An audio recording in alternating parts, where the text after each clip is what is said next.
Estas palabras ya son parte de nuestro lenguaje cotidiano. Muchas veces las usamos para nombrar características personales, situaciones que nos hacen sufrir, errores que repetimos, actitudes que queremos cambiar. Estas palabras vienen del psicoanálisis. ¿Y qué es el psicoanálisis? Es una teoría para comprender el inconsciente y una terapia para superar nuestros problemas anímicos. El rol del analista, entonces, es ayudarnos a descubrir la raíz de esos problemas.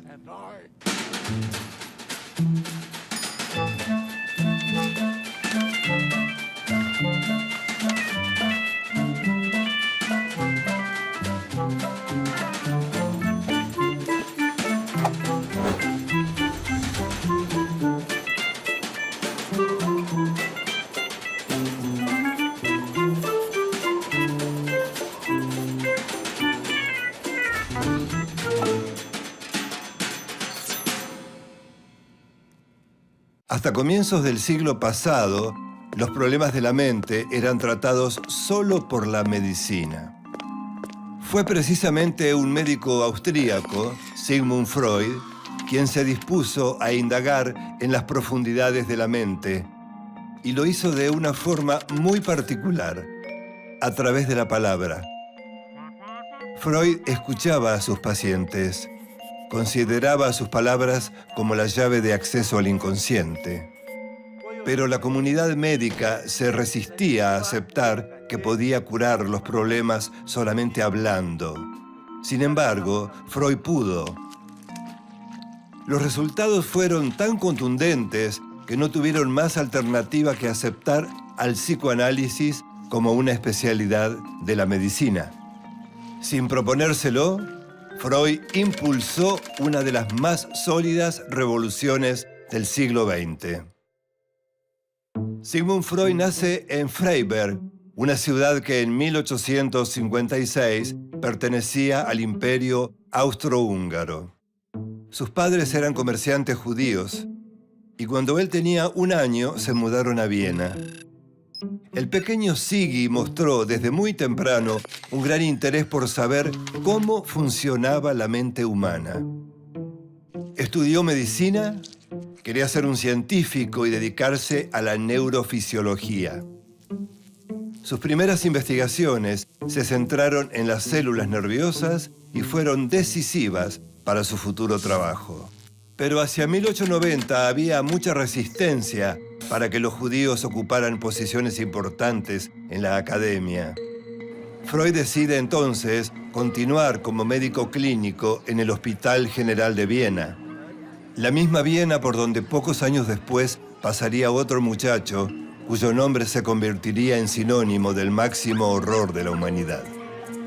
Sus conocimientos de neurología lo llevan primero a trabajar en la clínica psiquiátrica del prestigioso Dr. Meinert. Allí Freud se especializa en las enfermedades del sistema nervioso. Descubre que en la palabra están los principios fundamentales para llegar al inconsciente y así lograr una cura para aliviar los malestares de sus pacientes. Cuanto más se introducía en las profundidades de la psique del paciente, más se acercaba al origen de sus problemas. De esta manera, a través de sus interpretaciones, Freud ayudaba al paciente a poner en palabras lo que estaba en su inconsciente. Partía de una hipótesis. Todo lo que se vive en la niñez deja marcas profundas. De alguna forma, se graba en nuestro inconsciente sin que nos demos cuenta y determina nuestras conductas adultas. Cuando el paciente se da cuenta de cuáles son los orígenes de sus conflictos, puede empezar a cambiar las ideas que tiene sobre sí mismo. El joven Freud recibe una pequeña beca para ir a estudiar en París con el famoso neurólogo Jean-Martin Charcot. En esa época, cualquier síntoma que no podía ser explicado se atribuía a algún tipo de histeria. Y como no había cura aparente, los médicos recomendaban baños termales, masajes, electroterapia o reposo. Durante sus estudios con Charcot, Freud llegó a la conclusión de que la neurosis es un trastorno de la personalidad, no una enfermedad del sistema nervioso. Las neurosis surgen de conflictos, frustraciones o situaciones no resueltas y se manifiestan en nuestras conductas. En 1886, Sigmund Freud regresa a Viena y un antiguo amigo, el respetado médico Joseph Breuer, le confiesa haber tratado un caso de histeria hipnotizando a una paciente. Ana O era el nombre de la paciente.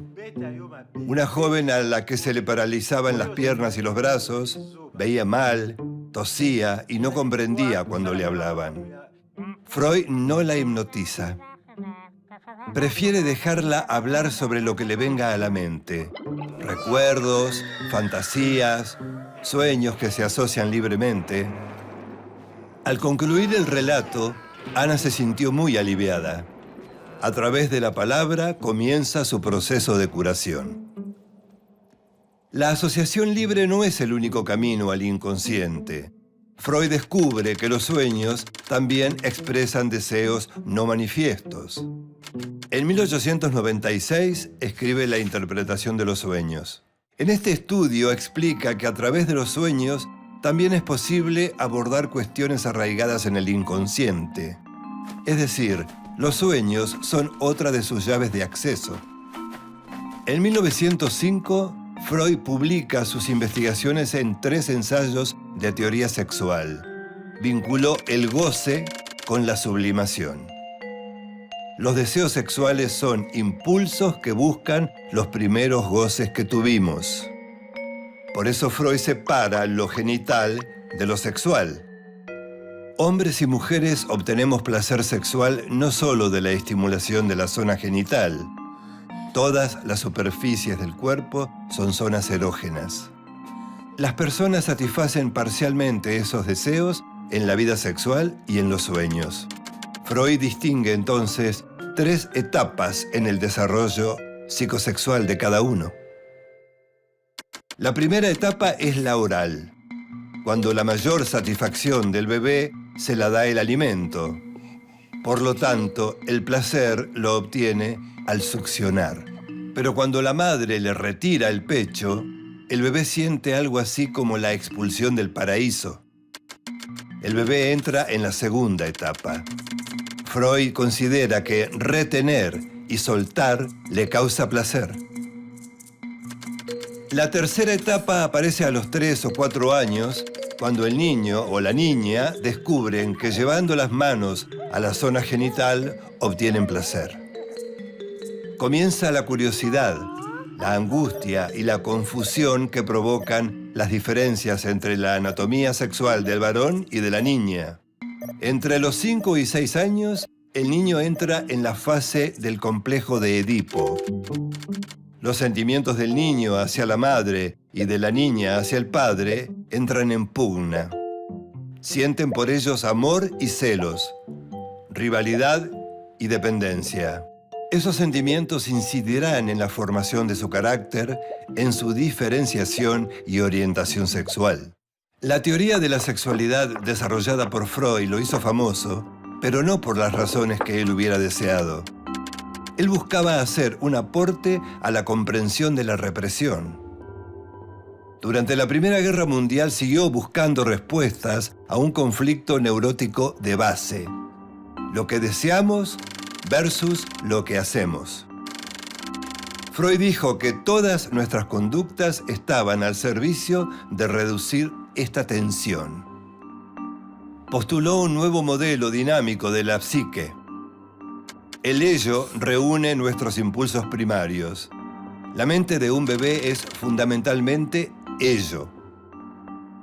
Al empezar a darse cuenta de algunas cosas, una parte del ello abstracto del bebé empieza a crear su yo. Freud adjudica al yo varias funciones. Primero, puede actuar como una guía ante la realidad. También es un inhibidor de un impulso inconsciente que lo convierte en un mecanismo de defensa. El super-yo es la mirada de los padres por encima de la propia. La Primera Guerra Mundial pareció una prueba terrible para la conciencia moral. Cuando terminó, Freud dijo que una cosa es moralidad y otra conciencia moral, demostrando que su teoría del yo también se podía aplicar al inconsciente y a los comportamientos de la sociedad. Sigmund Freud sostuvo que la moralidad tenía algo de superyoica, de imposición, y que la conciencia moral echaba raíces en la parte reprimida de la sociedad. Cuando la población dejaba de pensar por sí misma y depositaba su guía en un único líder, un superyo grupal se imponía sobre el yo. En 1933, mientras los nazis quemaban sus libros y los de muchos grandes pensadores modernos, Freud todavía pensaba que la civilización había avanzado. Se equivocaba. Si no hubiera huido de Alemania a Londres, los nazis lo habrían enviado a un campo de concentración e incinerado como a millones de judíos, incluidas sus propias hermanas. Sus ideas despertaban resistencia en círculos médicos, científicos, religiosos y políticos, pero al mismo tiempo generaban líneas psicoanalíticas distintas a las suyas. Fue admirado, resistido y cuestionado en proporciones iguales. Y dejó una importante herencia en sucesores como Carl Jung, Alfred Adler y Melanie Klein, entre otros. Una de sus discípulas más reconocidas fue la misma Anna Freud, su hija menor, quien desde muy joven se convirtió en su asistente personal. Cuando en 1923 a Freud le diagnostican un cáncer en el paladar, Anna se vuelve también su enfermera y representante oficial. Con los años, el padecimiento psíquico se independizó de la medicina y millares de médicos estudiaron al psicoanálisis y abrieron sus consultorios. El psicoanálisis se volvió parte central de la cultura de Occidente en el siglo XX, atravesando en gran medida todos los aspectos más importantes de nuestras vidas. Influyó en la crianza, la educación, la publicidad, los movimientos sociales, en la creación del feminismo, en las luchas contra el racismo, en la política, en la aceptación de la diversidad genérica y en todas las artes. Sigmund Freud continuó trabajando y escribiendo en Londres hasta el día de su muerte, el 23 de septiembre de 1939.